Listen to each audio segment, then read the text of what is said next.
I'm Professor Declan Farmer. Got milk?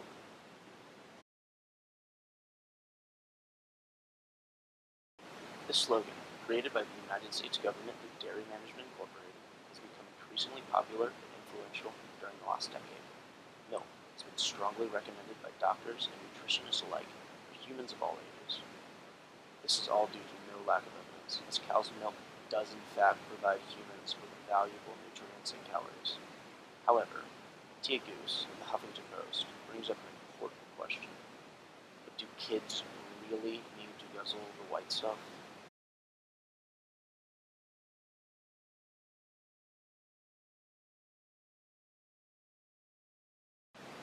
And the answer to that is no.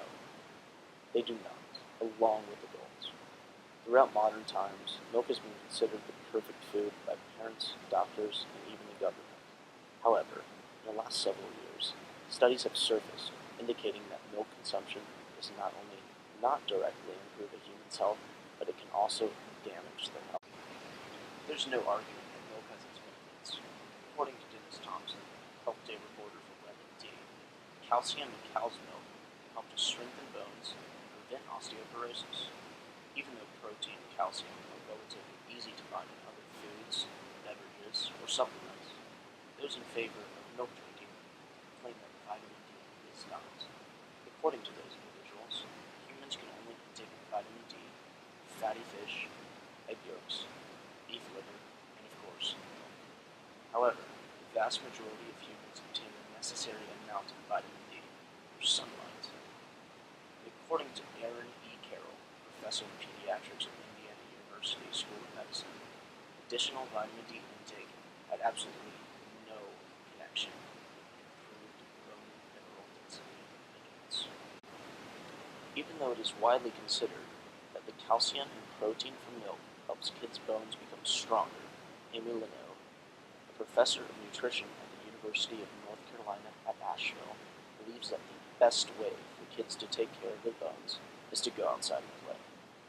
Not only is milk consumption overhyped for children, but it can also be detrimental. In 2013, a study published in the journal JAMA Pediatrics concluded that children living in countries with relatively high rates of milk consumption have higher rates of bone fracture compared to that of children living in countries with relatively low rates of milk consumption. In adults, according to Carroll, a high-quality study of 200,000 people aged 34 to 79 found no link between calcium intake and risk of bone fracture. Another misconception from the Got Milk campaign is that milk, particularly chocolate milk, can be used as a sports or recovery drink.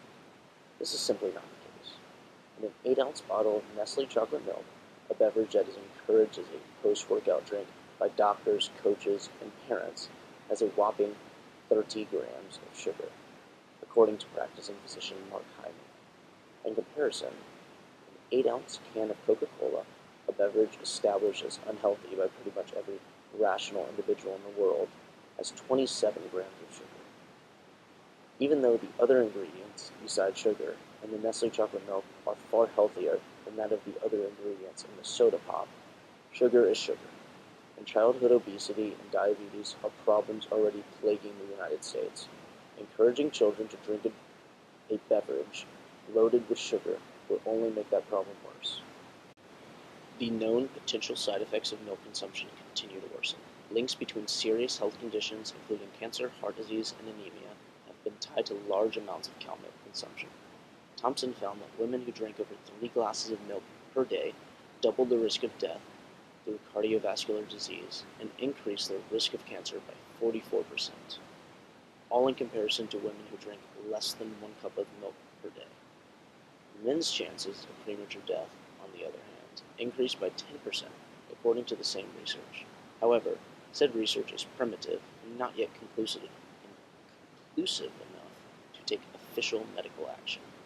According to Frederick Jobling of The Atlantic, a similar study has recently been conducted on Icelandic men and milk consumption's effect on an increased risk in prostate cancer.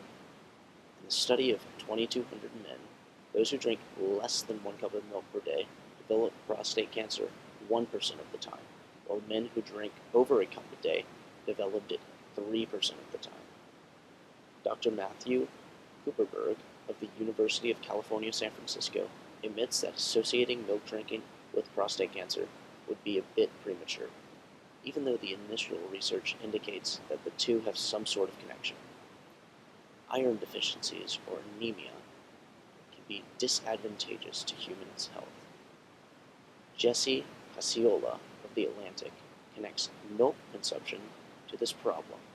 She believes that excessive milk consumption can directly lead to depleted iron levels, which can be deadly in humans. All in all, milk is the most overhyped food or beverage in the world. Not only does it not actually do anything it has been claimed to do, but it can also be incredibly unhealthy to humans. After all, humans are the only species on the planet to drink milk after they have matured, and to even drink milk of another mammal. Maybe there's a reason we're not supposed to drink it.